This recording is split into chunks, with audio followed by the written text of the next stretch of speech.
اعوذ باللہ من الشیطان الرجیم بسم اللہ الرحمن الرحیم۔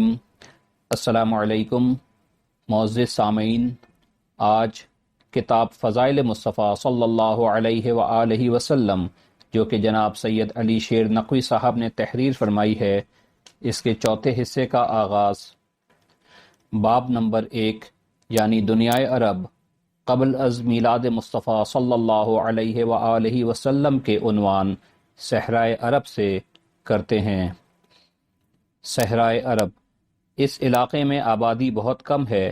نجد کا علاقہ اسی میں واقع ہے۔ آل سعود نے اس علاقے میں شہر ریاض کو اپنا مرکز بنایا ہے۔ یمن، اس کا مشہور شہر صنعا ہے اور اس کی بندرگاہ الحدیدہ ہے جو کہ بحر احمر کے کنارے پر واقع ہے۔ اسلام سے پہلے عرب قبائل، یہ بات مسلمہ اور طے شدہ ہے کہ جزیرہ عرب میں اسلام سے پہلے بہت سے قبائل آباد تھے۔ ان میں سے کچھ تو حوادث زمانہ کی وجہ سے نیست و نابود ہو گئے اور کچھ آباد تھے۔ ان کی تفصیل اس طرح سے ہے۔ نمبر 1، بائدہ، وہ قبائل جو نابود ہو چکے تھے، یہ وہ تھے جو خدا تعالیٰ کی نافرمانیوں کی وجہ سے زیر عذاب آئے، زمینی یا آسمانی بلاؤں کی وجہ سے نابود ہو گئے۔ نمبر 2، قحطانیہ، یہ قبیلہ یعرب بن قحطان کی اولاد تھے جو یمن اور جنوبی عربستان میں آباد تھے۔ ان کو اہل عرب کہا جاتا تھا۔ یہی یمنی جو آج بھی آباد ہیں، اور قبیلہ اوس اور خزرج جو اوائل اسلام ہی میں دائرہ اسلام میں آ گئے تھے اور مدینہ میں تھے، یعرب بن قحطان کی اولاد ہیں۔ ان لوگوں نے شہری آبادکاری اور زراعت کی بہتری کے لیے بڑے کام کیے۔ نمبر 3، عدنانیہ، یہ حضرت اسماعیل علیہ السلام بن حضرت ابراہیم علیہ السلام خلیل اللہ کی اولاد تھے۔ عدنان کا تعلق چند پشتوں کے بعد حضرت اسماعیل علیہ السلام سے ملتا ہے۔ یہ لوگ مختلف حصوں میں تقسیم تھے۔ ان میں سب سے زیادہ شہرت پانے والا قبیلہ قریش تھا، اور اس قبیلہ قریش میں ہی بنی ہاشم تھے۔ اسلام سے پہلے عرب عوام کا طرز زندگی، جناب رسول خدا صلی اللہ علیہ وآلہ وسلم کے اعلان رسالت سے 200 سال پہلے کے زمانے کو زمانہ جاہلیت کہا جاتا ہے، کیونکہ لوگوں کے بہت سے رسم و رواج کی بنیاد حقائق سے لا علمی اور جہالت تھی، لیکن عربوں میں کچھ اچھی عادات بھی تھیں جن کو چند جملوں میں اس طرح بیان کیا جا سکتا ہے۔ عدنانیان، جن کا ذکر اوپر ہو چکا، یہ لوگ طبعاً سخی اور مہمان نواز تھے، بہت کم امانت میں خیانت کرتے تھے، عہد شکنی کو بڑا اور غیر قابل معافی گناہ سمجھتے تھے، عقائد کے پختہ لوگ تھے جس پر اپنی جان بھی قربان کرنے کو تیار رہتے تھے، تیز حافظہ رکھتے تھے، بہت سے اشعار اور خطبوں کو زبانی سنا سکتے تھے، فن شعر گوئی اور فن تقریر پر عبور رکھتے تھے، بلکہ کم ہی دوسرے لوگ ان کا مقابلہ کر سکتے تھے۔ عربوں کی شجاعت اور جرأت تو ضرب المثل تھی۔ تیر اندازی اور گھڑ سواری ان کے پسندیدہ مشاغل تھے۔ میدان جنگ سے فرار اور دشمن کو پشت دکھانا بڑا عیب سمجھتے تھے۔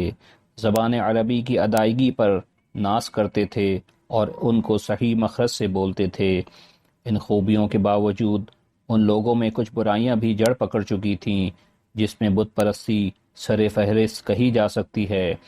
رسم دختر کشی، کینہ پروری اور توہم پرستی، غرور و تعصب وغیرہ دوسری برائیاں تھیں جو ان میں پائی جاتی تھیں۔ بت پرستی، مکہ میں بت پرستی حضرت ابراہیم علیہ السلام کے بعد شروع ہوئی۔ عمرو بن قسی نے بت پرستی شروع کرنے میں بڑا کردار ادا کیا۔ شروع میں لوگ ان بتوں کو دعاؤں کی قبولیت کا ذریعہ سمجھتے تھے، لیکن آہستہ آہستہ ان کو صاحب قدرت ماننے لگے۔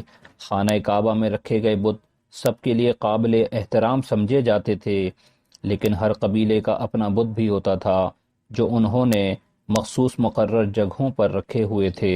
بت خانوں کا انتظامی کنٹرول وراثت سے چلتا تھا۔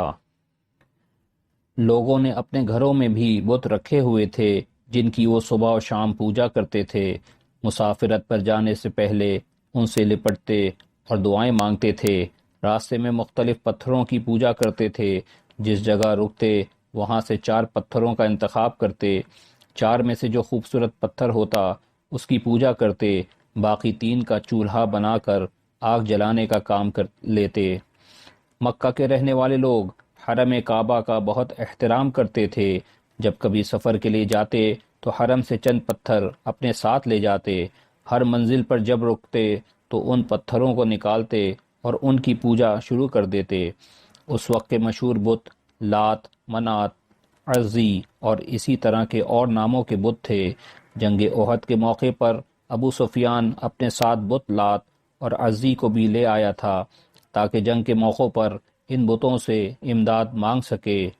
عموماً لوگ پتھروں کو تراش کر بت بناتے تھے۔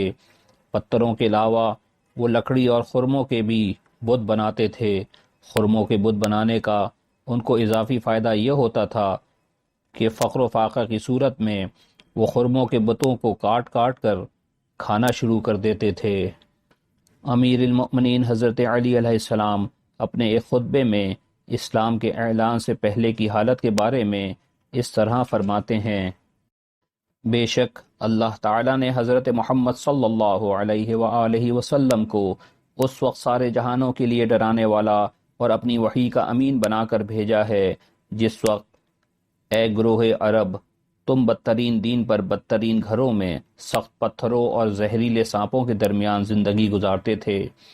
تم گندا پانی پیتے اور خراب کھانے کھاتے تھے، ایک دوسرے کا خون بہاتے تھے اور قطع رحم کرتے تھے۔ بت تمہارے درمیان نصب تھے اور گناہ تمہارے رگ و پے میں سرایت کیے ہوئے تھے۔ نہج البلاغہ خطبہ نمبر 26۔ نومولود بچیوں کو زندہ دفن کرنا۔ زمانہ جاہلیت میں عرب عورتوں کو ایک قابل فروخت جنس سمجھتے تھے۔ وہ ان کے کسی حقوق کے قائل نہیں تھے۔ اس وقت کا روشن فکر طبقہ خواتین کو جانوروں کی مانند سمجھتا تھا۔ عورتوں کے مہریہ کو کسی نہ کسی بہانے ضبط کر لیتے تھے، ان کو اذیتیں پہنچاتے تھے، کوئی تہمت لگا کر مہریہ نہ دینے کا اعلان کرتے تھے۔ اگر کوئی عورت اپنے شوہر سے خود طلاق لے لیتی تھی تو وہ اس وقت تک دوسری شادی نہیں کر سکتی تھی جب تک پہلا شوہر اسے اجازت نہ دیتا تھا۔ اس وقت عورتیں محرومیت کا شکار تھیں اور سخت ترین زندگی گزارتی تھیں۔ قرآن کی یہ آیات اس وقت کے حالات زار کا کھلا ثبوت ہیں۔ جس وقت زندہ درگور کی گئی لڑکیوں سے سوال کیا جائے گا کہ ان کو کس جرم کی پاداش میں قتل کیا گیا۔ سورہ تکویر آیت نمبر 8 اور 9۔ اس وقت انسان کس قدر اخلاقی پستیوں میں گرا ہوا تھا۔ لوگ اپنی نومولود بچیوں کو زندہ دفن کر دیتے تھے، ان معصوم بچیوں پر کوئی رحم نہ کھاتے تھے۔ روایت ہے کہ اس مذموم کام یعنی بچیوں کو زندہ دفن کرنے کے اقدام میں قبیلہ بنی تمیم سب سے پیش تھا۔ نعمان بن منظر حاکم عراق نے ایک بڑے لشکر کے ساتھ اپنے مخالفین پر حملہ کیا تاکہ ان کو سرکوب کر سکے۔ نعمان بن منظر نے حملے میں مخالفین کو نہ صرف قتل کیا بلکہ ان کے مال و اسباب کو بھی لوٹا، ان کی بیٹیوں اور عورتوں کو گرفتار کر کے لے گئے اور زبردستی ان سے شادیاں کر لیں۔ بنی تمیم کے نمائندے حاکم عراق کے پاس پیش ہوئے اور عورتوں اور بیٹیوں کو واپس کرنے کا کہا۔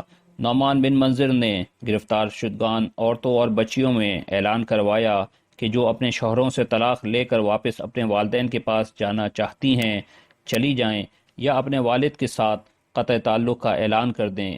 قیس بن عاصم کی بیٹی نے جو اسیری کے دوران رشتہ ازدواج میں منسلک ہو چکی تھی نے اپنی موجودہ حالت کو برقرار رکھنے کا اعلان کیا اور والد کے ساتھ واپس جانے سے انکار کر دیا۔